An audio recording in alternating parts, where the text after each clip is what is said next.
Merike ja numbrite keel, tere!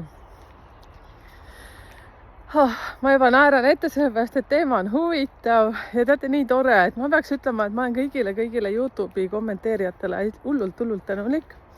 Isegi teile, kes te ei ole minuga samal meelel, sellepärast teid me vajame ka. Ja suur tänu. Ja eriti siis, kui sa oled veel nii julge ja ütled veel, mis päeval sa sündinud oled, siis see eriti lohutab mind. Sellepärast, et siis ma saan aru, et sulle ei peagi meeldima need asjad. Ja, aga see selleks, jah, et ma olen siiralt tänulik kõigile, kes kommenteerivad. Nii, teema nimi. Teate, mõtlesin selle peale, et ma teen sünnikaarte ja analüüsin neid. Neid saab siis nii kirjalikult kui suuliselt. Suuline on siis see, et ma olen sellest juba rääkinud, et ma teen ise seda teile häälsõnumitega. Et selle tegemise pikkus läheb 3-4 nädalat nüüd juba. Aga mis tähendab siis nimi? Mul on olnud nüüd selliseid juhtumeid, kus mul on kaksikud sattunud. 2 sellist analüüsi olen ma juba teinud kaksikute suhtes.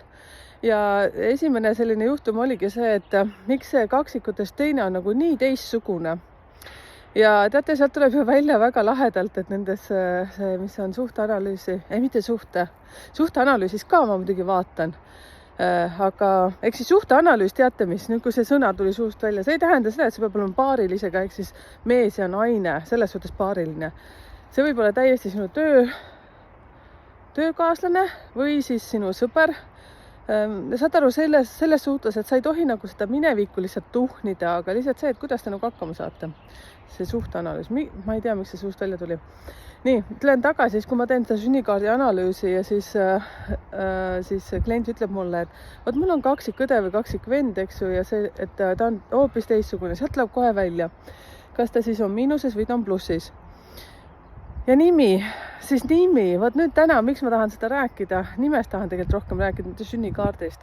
Ma ei ole nimest eriti palju puutunud, sellepärast, et sünnikaart on minu meelest olulisem kui nimi, kuid nimel on väga oluline aspekt juures. Võtame kaksikud, näiteks Anne ja Anna.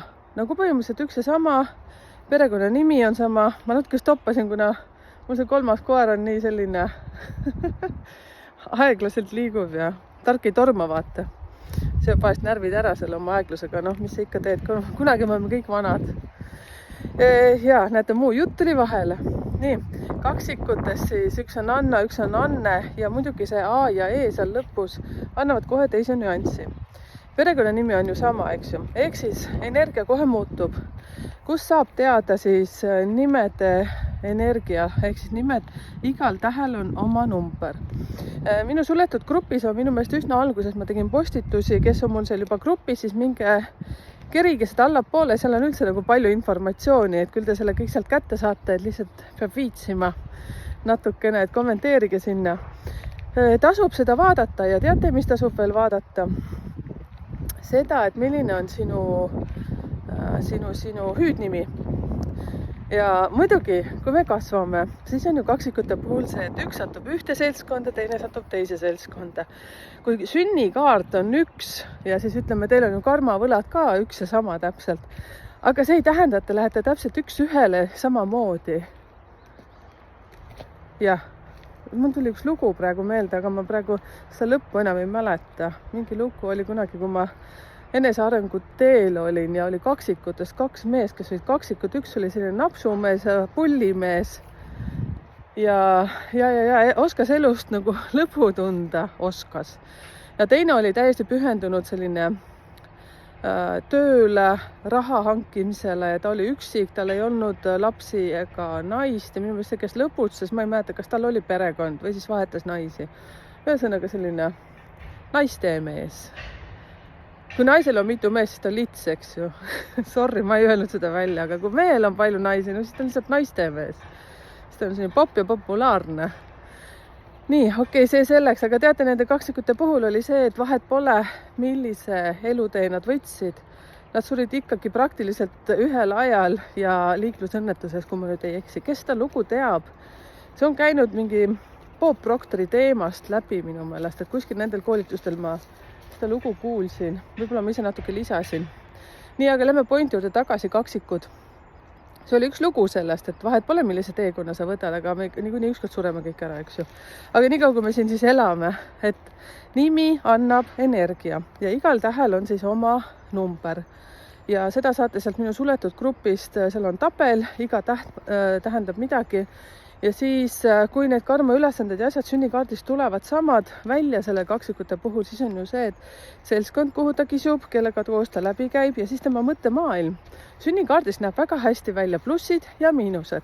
Ja üldjuhul, nüüd mul on 2 kogemust sünnikaardi puhul, kus on kaksikutega tegemist. Üks kaksikutest tellib muidugi selle. Ja õnneks on siis tema on see plussi poole peal. Noh, ilmselge, negatiivsed, need ongi lihtsalt sellised toredad sellid, kes lihtsalt tõstavad vererõhku. Neid on ka vaja. Aitäh, et olemas olete. Nii. Jah. Vot, ja siis tulebki see välja. Siis, mis ma veel tahtsin rääkida, üks väga oluline asi. Teie, kes olete abiellunud, vahet pole kas, tahtsin ütelda, et vahet pole kas mees või naine. Põhimõtteliselt küll, sest ma arvan, et tänapäeval on ju võimalus, et mees võib võtta ju naise perekonnanime on ju ja siis vastupidi. Siis, kui vahetub perekonnanimi, vot siis kas te olete tajunud, et siis elu on nagu justkui enne ja pärast. Seepärast, et vibratsioon muutub. Perekonnanimi, mis te võtate, sellel on ka ju oma energia. Nendel tähtedel on omad numbrid ja siis, kui sa kokku liidad need numbrite summa, sa saad sealt ühe numbri ja see annab sulle uue energia. Ehk siis näiteks, kui sa enne olid hästi selline mingi raamatupidaja omadustega inimene, siis 1-2 peale abiellumist läheb seal aega, mingi kogumisaega on või ma ei tea, kuidas on seedimisaega, siis hakkad korraga hästi nagu vaimseks muutuma. Vot. Sellised kõvad mehed, kes ei usu nendesse asjadesse, siis nad ütlevad, et ma ei tea, mina olen kogu aeg üks ja sama, et mina üldse pole muutunud. Ja, olen kuulnud neid kõvameeste jutte. Vot, minu meelest see, et me muutume, on täitsa okei. Ja, et kas oled sellist asja tähele pannud ja siis muidugi ka see, millele võiks tähelepanu pöörata, on see, et kuidas sind kutsutakse, hüüdnimi. No mina olen Merike, mind kutsutakse Merkaks. Ma pean ütlema päriselt, et ma ei ole vaadanud, mis minu see Merka tähendus on siis numbriliselt. Aga ma tean, et Merike mulle mingi aeg üldse ei meeldinud. Mulle meeldis Merka, aga nüüd mida vanemaks ma tulen, seda rohkem mulle meeldib Merike. Ja no soomlaste jaoks ma olen üldse Meeri, sellepärast, et nende jaoks Merike on üldse raketiteadus. See K ei tule välja ja siis nad ütlevad Mierike ja siis Megi, ma ei tea, mida iganes. Venelased ütlevad üldse Mjärike. Siis ma mõtlen, et öelge mulle Meeri lihtsalt. See on korras. Mary Poppins. See selleks, ehk siis teil on ka ju hüüdnimed, eks ju, mida te kasutate.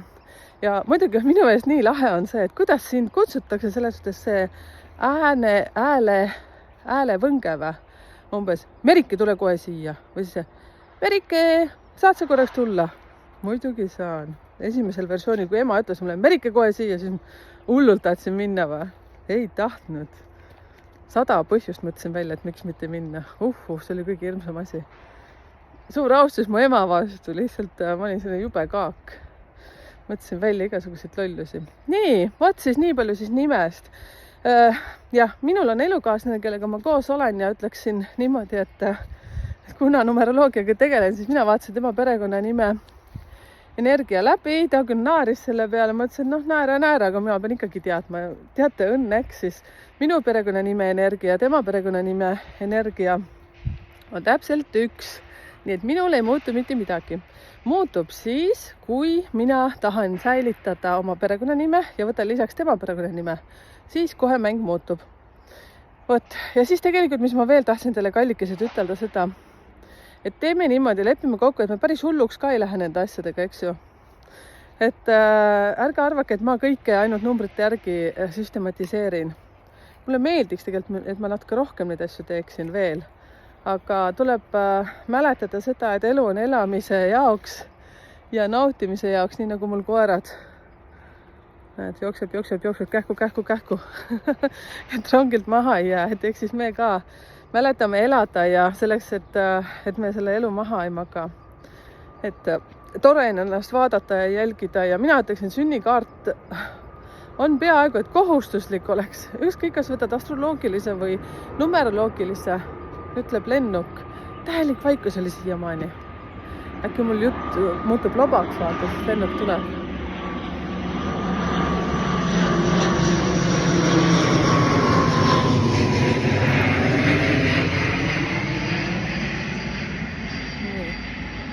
ja, et mäletame elada. Ja teate, mis kellaajast, siis mõni on ütelnud, et mis numeroloogia see on, kui kellaaega ei arvesta. Ja mõni on öelnud nii kihvtil, mulle nii meeldib, et väga hea, ma ei teagi, mis kell ma sündisin. Mina ka ei tea muuseas. Ma ei viitsi ausalt öeldes väga eriti tuhnidagi, et ma sünnikaardist olen väga hästi juba aru saanud, kes ma olen. Mis seal ikka, vaata, põhiasjad saad ikkagi sealt juba kõik kätte, et see kellaaeg. Mina arvan, et astroloogias on see vist olulisem, et sina, kes sa oled astroloogiaga seal tegeled, et anna ennast üles, pane siia kommentaaridele alla ja paku kas või oma teenustki siia, et mõnele sobib jällegi see planeetide värk rohkem. Et üleüldse teate mis, kui sa pakud mingit teenust, oled sa coach, terapeut, psühholoog, ma ei tea, mida iganes, kõik igasugused asjad, seal mingi süsti ja jalamasseerija, ma ei tea, kes sa oled, massöör, issand jumal, no massöör on kuule iga inimese unistus, selles suhtes, kui ainult saaks endale lubada neid asju, et pane ka siia ennast üles. Ma oleks väga õnnelik, et kui saaks üksteisele aidata. Pane lihtsalt mingid omad andmeid siia ja koduleht või kontaktid, kuidas sinuga ühenduses saab olla. Aitame üksteist. Kuulge, aga ega midagi. Hoidame lippu kõrgel ja mäletage elada elu, mille jaoks me oleme siia tulnud. Ehk siis merike ja numbrite keel. Täna siis sellised asjad. Tšau, tšau.